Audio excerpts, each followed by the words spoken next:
Trumps Krypto-Reserve, was es für Sie und Krypto bedeutet. Entdecken Sie die Auswirkungen von Trumps Ankündigung zur Krypto-Reserve und deren Einfluss auf den Markt. Welcome back to the deep dive. Today we are unpacking some pretty major news that just dropped in the crypto world. President Trump just announced that the U.S. is going to create a crypto strategic reserve, and it's really kind of sent these shockwaves through the markets. And we've got a stack of articles here that we're going to kind of dive into about this announcement, talking about Bitcoin, Ethereum, even some altcoins like XRP, Solana, Cardano. And, I think a lot of people listening are probably wondering, what does crypto strategic reserve even mean? And what could it mean for me? Well, it is a bold move for sure, to think about the U.S. holding a massive store of cryptocurrency, kind of like how countries have reserves of oil or gold. It's meant to give them stability and influence and maybe even some power on the global stage. Okay, so that makes sense. So Trump is basically saying that the U.S. is going all in on crypto. It seems that way, yeah. And the markets have definitely taken notice. Bitcoin surged almost 10% right after the announcement, breaking 93,000. Ethereum saw a nice bump too, but some of those altcoins that you mentioned, like Cardano, went absolutely ballistic. We're talking jumps of like 60% or even more. Wow, that is wild. But I have to admit, I am a little confused. The articles mentioned that Bitcoin was actually struggling before this announcement, having its worst month since 2022. So why the sudden surge? It's all about perception. This announcement sends a signal that the U.S. government sees value and legitimacy in crypto, and that kind of endorsement from government can have a huge impact on the market. So you're saying this is more about like confidence than anything else? Exactly. Investors see the U.S. getting involved and think, okay, maybe crypto really is the future. Huh. It's like a stamp of approval from the government. That makes sense. Yeah. But let's get down to brass tacks. How would this reserve even work? Yeah. Where's the money coming from? That's the multi-billion-dollar question, isn't it? There are some theories floating around. Some experts think that the government might use funds from the U.S. Treasury, or maybe even tapping into assets that they've seized from criminals. Interesting. I did see that Trump mention this being tied to his executive order on digital assets, which talked about creating a national digital asset stockpile, potentially from seized crypto. Right. But there is a difference between a stockpile and a reserve. A stockpile is more like holding on to what they already have. A reserve suggests that they'll be actively buying more crypto on a regular basis. Think of it like constantly adding to a savings account. Okay, so this isn't just a one-time thing. They're planning to invest consistently in crypto.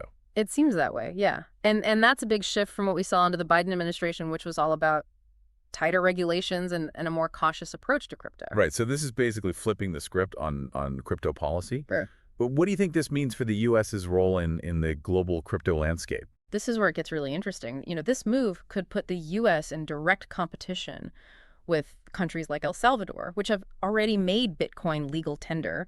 It's like they're trying to catch up and become the leader in this new financial world. So you're saying this could be a power play to make the U.S. the crypto capital of the world, like Trump claims. Exactly. But there are a lot of unanswered questions. How will other countries react? What will this mean for the dollar's dominance in global finance? Okay, so we've talked about the market's initial reaction, the possible funding and the political motivations behind this move. But let's bring it back to you, the listener. What does this actually mean for your wallet? Should you be rushing out to buy Bitcoin right now? Well, it's definitely a sign that crypto is becoming more mainstream and accepted by governments. But as with any investment, you shouldn't just jump on the bandwagon because of a single news announcement. Do your research and understand the risks involved before you invest in anything. That's a great point. But on the other hand, some people might argue that this is the perfect time to jump in while prices are rising and the market is hot. That's true. There's always that potential for short-term gains, but remember, crypto is still very volatile. What goes up can come down just as quickly. Okay, so proceed with caution, but it's definitely something to keep an eye on. Yeah. Now, what about the impact on the U.S. dollar? Could this move challenge its role as the world's leading currency? That's a question that economists are grappling with right now. Some see this as a way for the U.S. to stay ahead of the curve in the global financial system, adapting to this new world of digital currencies. So it's like a way to ensure the U.S. dollar remains relevant, even if crypto takes off. Exactly. It's about evolving with the times. But others worry that embracing crypto could actually weaken the dollar's position in the long run. It's a complex issue with a lot of uncertainty. It definitely feels like the world of finance is changing right before our eyes. Yeah. And it's really exciting. It felt a little nerve-wracking to be a part of it. It's like watching a financial revolution unfold in real time. Now let's delve deeper into the potential risks and opportunities this crypto reserve could bring. One of the biggest risks, I think, as these articles highlight, is, what this could mean for the average person who might not even be invested in crypto yet. Could this impact things like inflation or even their retirement savings? Whoa, that's a thought. I hadn't even considered that angle. It's all connected. If the value of the dollar fluctuates wildly because of this move, it could have these ripple effects throughout the whole economy. That's a bit unsettling, but I guess any big change comes with risks, right? Yeah. What about the potential opportunities, though? The articles mentioned this could be like a catalyst for innovation and growth in the U.S. crypto industry. Absolutely. Think about it with the U.S. government throwing its weight behind crypto. It could attract more investment, more talent, and more companies to the space. We could see a whole new wave of blockchain technologies and applications emerging. So maybe this could lead to like more user-friendly crypto platforms or even new industries that we haven't even thought of yet. Exactly. It's like opening up a whole new frontier for innovation, but of course there's the flip side to that coin regulation. Right. The articles also brought up concerns about potential overregulation. Yeah, it's a delicate balance. Yeah. With the government more involved, we could see clearer guidelines for trading taxation and consumer protection, and that could make the crypto world more accessible and less risky for the average person. So regulation isn't necessarily a bad thing. Not at all. It could actually be beneficial, but it has to be done right. If regulations are too strict or stifle innovation, it could drive away, talented developers and entrepreneurs, hurting the U.S.'s position in the global crypto market. It's like they need to find that sweet spot between protecting people and letting the industry flourish. Exactly. It's a tightrope walk, for sure. Now, another thing to consider is a global impact. What if this move by the U.S. sets off a chain reaction? Oh, you mean like other countries rushing to establish their own crypto reserves? Yeah. That's kind of like a global crypto arms race? Exactly. It could lead to increased competition and even faster innovation as countries try to outdo each other in the crypto space. That's pretty mind-blowing. And it makes you wonder what it could mean for like the balance of power on the world stage. It's hard to predict, but this is definitely a game changer.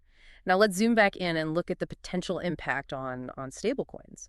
Okay, so we've talked about how this crypto reserve could impact countries and even the average person, but the articles also mentioned stablecoins. How could this shake things up for them? Well, stablecoins are really interesting because, they're designed to be less volatile than other cryptocurrencies. They're usually pegged to the value of something stable, like the US dollar. So they're kind of like a bridge between the traditional financial world and the Wild West of crypto. Exactly. And if the US government is holding this massive reserve of cryptocurrency, it could lead to more stablecoins being backed by those reserves, which would theoretically make them even more stable. That makes sense. More backing equals more stability. It's almost like the government is vouching for them in a way. Do you think this could make stablecoins more appealing to businesses and everyday people? Absolutely. If people feel like stablecoins are safer and less risky, they might be more likely to use them for things like online purchases or even paying their bills. That's pretty exciting. It could really open up the possibilities for how we use crypto in our daily lives. It could be a game changer, for sure. Now, we can't talk about government involvement in crypto without mentioning the elephant in the room. Central bank digital currencies or CBDCs. Ah, yes, the digital yuan, the digital dollar, that whole debate. The articles touched on this, but I'll admit I'm still a bit fuzzy on the detail. Okay, well, think of CBDCs as digital versions of a country's existing currency. So instead of using physical cash or bank transfers, you'd have a digital form of the US dollar or the Chinese yuan, controlled by the central bank. Okay, so it's like Venmo or Apple Pay, but backed and controlled by the government. You got it. And with countries all over the world exploring CBDCs, this move by the U.S. to create a crypto reserve could be seen as a way to stay competitive. It's like they're saying, hey, we're embracing the future of finance too. Exactly. It's a strategic play to maintain influence and leadership in a world where digital currencies are becoming more and more important. It's fascinating to see how all of these pieces fit together, Crypto reserves, stable coins, CBDCs. It's like a giant puzzle, and we're just starting to see the picture emerge. It's definitely a lot to wrap your head around. Yeah. But I think the key takeaway here is that The world of finance is changing right before our eyes. Crypto is becoming more mainstream, and governments are starting to take notice. It's a time of tremendous change, and it's hard to say exactly what the future holds. But one thing is clear. The way we think about money and finance is being challenged and redefined. And who knows, maybe we're witnessing the birth of a whole new financial system. It's definitely a possibility. And that's what makes this so exciting, you know? There's a sense of potential and possibility that's contagious. I have to agree. Well, we've covered a lot of ground today, exploring the potential impact of Trump's Krypto-Reserve. What are some final thoughts you'd like to leave our listeners with? I think the most important thing is to stay informed and engaged, you know? The world of crypto is evolving rapidly, and it's crucial to keep up with the latest developments. Do your research, explore different perspectives, and don't be afraid to ask questions. That's great advice. We here at The Deep Dive will continue to explore these topics and bring you the insights you need to navigate this ever-changing landscape. It's been a fascinating conversation. Always a pleasure to delve into these complex subjects with you. The pleasure was all mine. Yeah. And to our listeners, thank you for joining us on this deep dive into the world of crypto. Until next time, keep exploring, keep learning, and keep diving.